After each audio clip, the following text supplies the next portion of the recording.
to Global FX Radio, Voice of Forex, Daily FX webinar series. I'm your host, Andrew Spanton, September 7, 2008. Today's webinar, we're going to be discussing Channel Trading 101.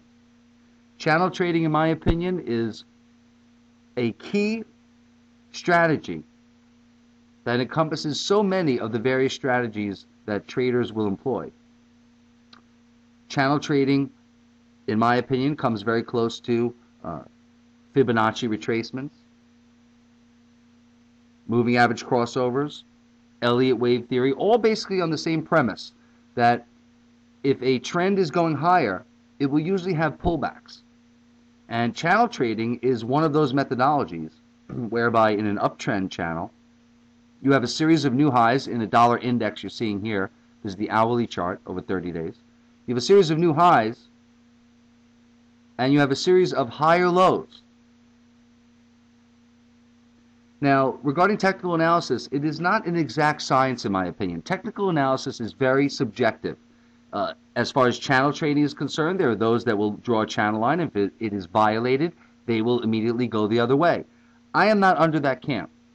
I believe that channel trading and any technical analysis is subjective. You must look at the world around you. You must see the bigger picture, see the smaller picture. Sterling dollar is a good example of a channel current pair currency where it will channel but break through the channel, whichever direction, and rip back in your face. You'll think it's going to collapse as it breaks the channel, and it does, but then it comes back. So to break it down, to break it out. So to me, when any financial instrument is approaching a channel line, and this is very important that you understand this premise as we discuss this webinar, you must be what's called in the moment. El momento de juego, I like to call it, or el momento de verdad, the moment of truth.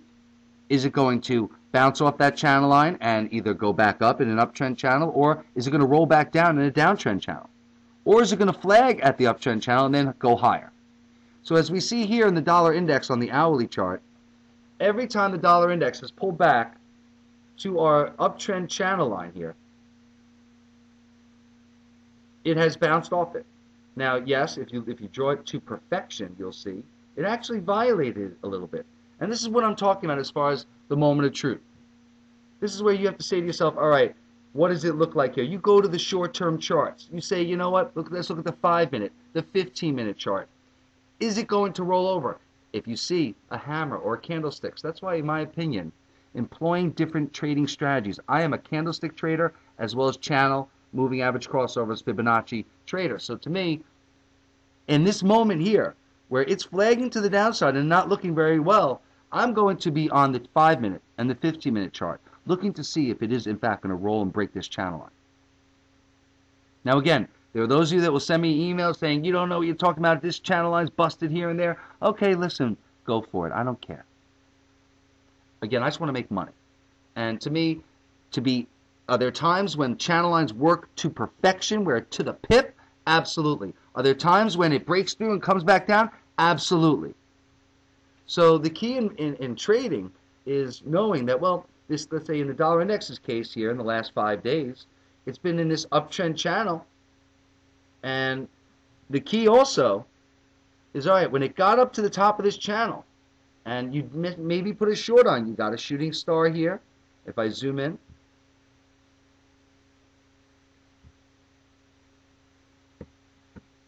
you have your shooting star here, which is a go sign. Then believe me, I was short here. This was a nice top of a channel line, and it was shooting star. You had bearish engulfing, but it stalled, and now it's doing what we call a pennant formation, flag, pennant, whatever you want to call it. It's holding a breakout near the top of a channel. This is very dangerous. All right, this is where you have to, as a good trader, you say, you know what, this is flagging here. I'm short. Maybe you shorted it well. Okay, and you're up a little bit. You say, you know what? You can either, one, if it takes out the highs of this channel, it's going to break out much higher. When we break through channel lines, the momentum players kick in, and as you see here, it continues, and it continues violently, which is why in this moment, it's so important, this is an hourly chart, is to be on your 5-minute and 15-minute chart and say, you know what, this is breaking higher, this looks very good, I'm looking to get on board and go long. I don't care that I just lost, let's say, 20 pips or it broke even. I'm looking to make money. And so, so important to, as a trader, be able to what I call stop and pop. You know, stop and reverse. Some of you call it SAR, what have you, but stop and reverse. Say, hey, you know what? This is the top of the channel. I'm a channel trader. Okay, it's breaking higher. It's flagging to the upside. You got your pole. You got your flag. Another pole. This thing could go the length of a pole. There's another webinar we'll talk about called Measuring the Move, where whatever it goes up through the flag, whatever the pole is, measure the move, and we're going higher. So the key is, again, when we break through this channel line, there's going to be momentum. And you cannot be a deer in headlights and not be in the moment to recognize that. But in general, as we zoom out and you see, this channel is a beautiful uptrend channel. You can have been buying the pullbacks and shorting the tops.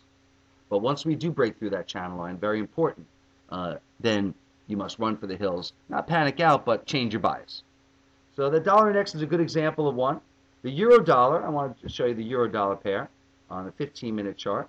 Euro dollar is another good example of a nice downtrend channel. 15-minute over the last 10 days.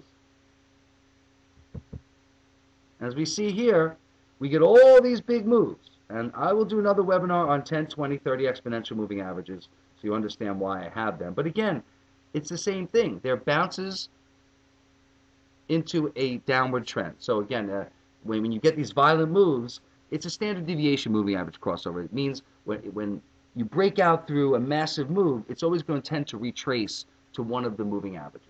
And then when they cross, the momentum or the trend has changed and you must look to change your direction. But again, these are useful, but again, it's more trend following and channel following in my opinion, and it does guide you in to sell the bounces and where good entries are. Anyway, back to this example, you see here, it never broke through this whole downtrend channel through 829, and every bounce, though violent, was a bounce into a downtrend channel. Now, did it hit this area right here last night to perfection? Absolutely not. So it's very important that in the moment you say, well, then you zoom in. You say, well, it's stalling here. Do I see any sign of it looks like it's going to flag up, it's going to break out. Once they break this out and they break this level at 144, now this could be a failure. And now I want to consult my other charts, and I want to make sure that, and consult a lot of other things, obviously, when you trade currency. This is just one reason for a trade. If you know me, you always want to have multiple reasons for a trade. And very important to be able to have that discipline and have the money management skills where if you're wrong, run for the hills. And you see here, a place to cover. So when it came down here, we drew our channel. I said, all right, you know what? It hit this channel. Nice little trade. Bounced about 40 pips. You know, it depends what kind of trader you are, but this was a very nice trade for us today, I got to tell you. Not looking for home runs all the time. Sometimes a 20, 30, 40 pip trade is beautiful. So again, there are times when it's going to hit the line. There's times it's going to break out through the line and roll back down. Now, once you break through this whole downtrend channel, and I'm sorry, you know, this is getting a little more tricky, or some of you are new to trading, I'll be trying to give you more examples over the course of the next month on various channels and where to look for things. But in my opinion, again, when you get to the top or bottom of a channel, you're looking for hammers, you're looking for shooting stars, you're looking for dojis, you're looking for double bottoms, reasons more that this channel line has held, and confirmation to get in the trade. But now, because we broke through this nice support level, look, 1, 2, 3 data points, 4 data points, meltdown, this now is massive resistance, 140, 150. So any rally up to there, now that should roll back down, and maybe it's going to form another downtrend channel. As you zoom in, we've been in a nice downtrend channel line all day, nice downtrend channel where any bounce up to that 4150. Gee, look where that coincides with. This was support, now it's resistance, and it lines up with our other channel line intraday. So we get up to 4150, and when you get a shooting star there, that should look like a great trade to you. And again, usually my webinars are an hour or 45 minutes, and I'm doing this for YouTube. Remember, you can get more from me for my premium service, such as this. I charge $200 a month for my premium service. You can find out more by emailing me at info, I-N-F-O, at globalfxradio.com. Again, my YouTube is Voice of Forex. Do the search. Andrew Spanton, Daily FX, Voice of Forex, Global FX Radio. Webinar series, Channel Trading 101. Thank you for listening.